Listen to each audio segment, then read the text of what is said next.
welcome back to our channel. My name is Tin. And my name is Ricky. And yeah, welcome to Take Your Turn. Today we're actually going to be going over how it's played for Valiant Wars.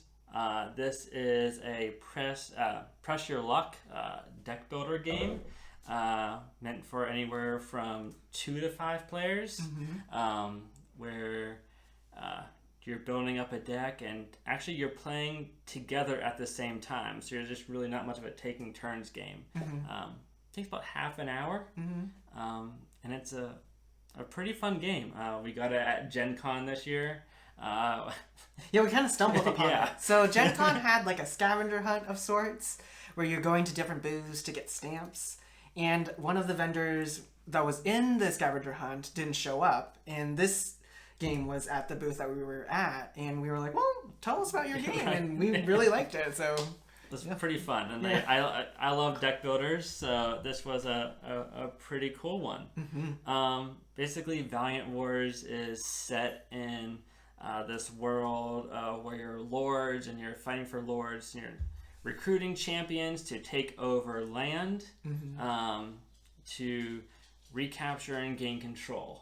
However, you're haunted by these dark omens that kind of make you retreat from your conquest to take over these lands. So you're playing to gain land, which is kind of also part of victory points. And the more you build your deck in this game, the more your deck is working against you. So as you get closer to winning, you have more stuff in your deck that could actually hurt you. But yeah, might as well dive in a little bit. Yeah, so to set up the game, you'll have different types of cards. So we've already have a setup here. There is a huge deck of champion cards here. We have the expansions in there that we got at Gen Con. So there is a bit more champions here that come in this standard game. So on the bottom row, you'll lay out 5 different champion cards that you'll pull from the top of the deck. There's going to be a deck of treasure cards, a deck of soldier cards, which really, what's really neat about these soldier cards is that they're all different arts. So they're not all not like the generic kind of like, oh, all the soldier cards look alike. They're all different and unique, which is cool. There is a deck of Dark Omen cards, and then lastly there is the what are these ones called? They're like the land that you're trying to capture, like villages, castles, cities, fortresses, academies. They're all like with different values of how valuable they are as the land. Yeah, but you'll always start with the village card on top whenever you begin the game. And when setting up the village cards and the land cards, you have always taking the village card on top and the Valiant Throne on the bottom. There are 13 total cards here that make up the land, and depending on the game that you're playing and how many people are playing, depends on how many cards you have there thrown. So to build your starter deck, you'll take 5 treasure cards. There's 5. 5 for you. Ooh. Oh my. Thank you. All the treasure. 2 soldier cards. 2 for you, 2 for me. And 3 Dark Omen cards. So your starting deck will have 10 cards in it. Yeah. Too bad you have to take them. All right. Oops. So then... you're going to shuffle these cards up to kind of get a good mix in here. So really the goal of the game is to get as much value out of your hand as possible when playing before drawing 2 Dark Omen cards. The first Dark Omen card isn't going to hurt you very much, but that second one means you're out. And when you're out, you don't get to compete for the village or the land, and you don't get to buy any of the other cards at the end of the game. And as you can see, some of these cards actually have money on them. So if your treasure cards come out, this counts as 1 gold. A Dark Omen does count as 1 gold for your first one, but the second one's going to get you out, so you're never going to have a second one to give you a second gold. And then some champions might have some gold on them as well. If you don't go out by drawing a second Dark Omen card, you'll get to buy 2 cards at the end of the round, no matter if you win the village or not. And the village, to win it, or the land, whatever is here, is going to be based off of swords. Yeah, we'll just kind of go ahead and we'll play through our first round here just to show you how the round works. Yeah. They're pretty quick. Yep, you'll just play simultaneously. You do play simultaneously. So you both flip over a card from the top of your deck. And I got a first Dark Omen card. Yeah, actually this is a good example. If it happens. If you pull another Dark Omen card, you actually aren't knocked out because you pulled both of them at the beginning. Yep. They just stack on top of each other and it just counts as one. So you could potentially get out all of your Dark Omen cards and you're safe to play all your cards in your deck. Yep. So yeah, it is to prevent you from going out on the first 2 cards. Right. So yeah, if I draw a second one, I just go right on top of this and only count as 1. Yeah. So I'm going to keep going. Yeah, I'm safe to go again. Yeah. So. Oh, there's my first one. There's your first one.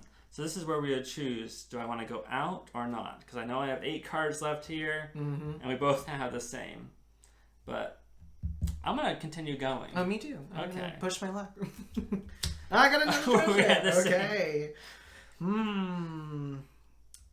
know what? I'm going to be safe, and I'm going to stop. Okay, I'm going to try one more. Okay. Oh. Ooh, you got a sword. Yeah, I'm going to stop here. Okay. So since I stopped first, I get to purchase first from the row. And in a round, if you're playing with multiple people, whoever says stop of that round first is going to get to buy first. And so let's go over a little bit of the different kind of cards here that we got. You got Thieves. I think these are the Mystics, and these are the Royals. So those are 3 different symbols that you might have in any of the cards.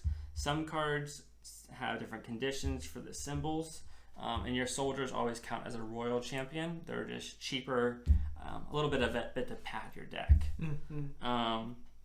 This symbol on the card here means this happens immediately if this card was played. So this here would force you as the player to draw one more card. Risky. Yeah, so if you play this down, you're forced to draw another one. If you had a Dark Omen, it might get you out, but it's worth 6 swords.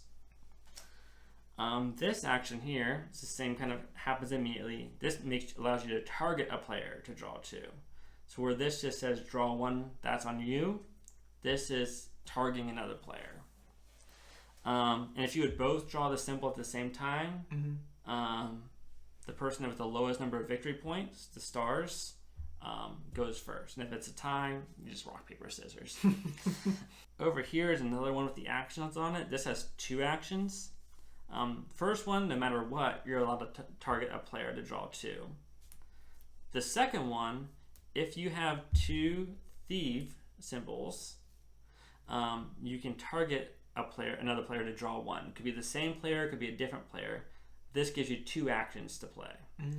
And this symbol on this card, when you play it, counts as one of these here. So as long as you had another one out, you would have the 2 to do that action. This one just gives you 2 coins. Some of them just have benefits on them. And this here is 2 swords for each of your thief icons in play. So if you had both these cards out, this would give you another 4 swords on top of the 4 swords here. And that's a little bit of the different symbols on the cards. Nice. And with that, I'm going to buy the monk. It's going to cost 2. Yep. I have 1 more to spend. I'm going to buy... Your place is first. Oh, yep. And then I'll get a treasure. So that I spent all 3 of my coins. And I guess before I had the most number of swords. So I would get to take this village and 1 victory point. 3 cards to buy. Let's just say I like to target people to draw 2 for 3 coins. And then I'll take a free soldier. Now, one thing about the land and the village and the castle, they go into your deck, but many of them have a negative benefit. So this would reduce my swords by 1. The castle, which gives 3 victory points, would reduce you by 5. So as you build your deck, your deck's going to be affecting you more. with more negative stuff. Exactly. And then as you're earning more victory points, so let's say that Ricky won this land, the castle, he would get 3 stars, and for every set of 3 that you have, you earn another Dark Omen card to your deck. So it makes it a little bit more challenging for you to push your luck. Yeah. And as with 2 players in the rulebook, I think we're playing to 12 victory points. Mm-hmm. Most likely by the end, gonna get at least another 3 Dark Omens in my deck. For like a total of 6. So you really have a lot in there to get hit. So building up that deck and padding it is a good thing to do. Mm-hmm. But yeah, so now that we bought and we've gotten the land of who compared swords. If swords are tied, nobody wins. Mm-hmm. You just go on to the next round and play again. But at the end of the round, you're taking all the cards you bought, putting them back into your other hand and shuffling your entire deck back up to start the second round. And then you just keep playing through until either a player reaches the number of victory points. In larger player counts, you might get through all of the land and the locations, and no one's going to have the number of victory points, and the Valiant Throne will be exposed here on the board. This means this is the last round, and this is like for all the money. Whoever wins this round gets the Valiant Throne and wins the game, no matter on victory points. But I think in most of the playthroughs we've done, I think all the playthroughs we've done, we've always done in victory points before getting to this round. But it is possible based on the different mix-ups of the cards that you can get. And that is Valiant Throne. Mm-hmm. Yeah, it's usually a very quick game. It's easy to pick up. Yeah, it's pretty fun. It's a deck builder. You're all playing simultaneously. Yeah, so nobody's just waiting around. Exactly. Unless you get out super soon. But people are continuing to play. And it moves pretty fast. Yeah. It's pretty enjoyable.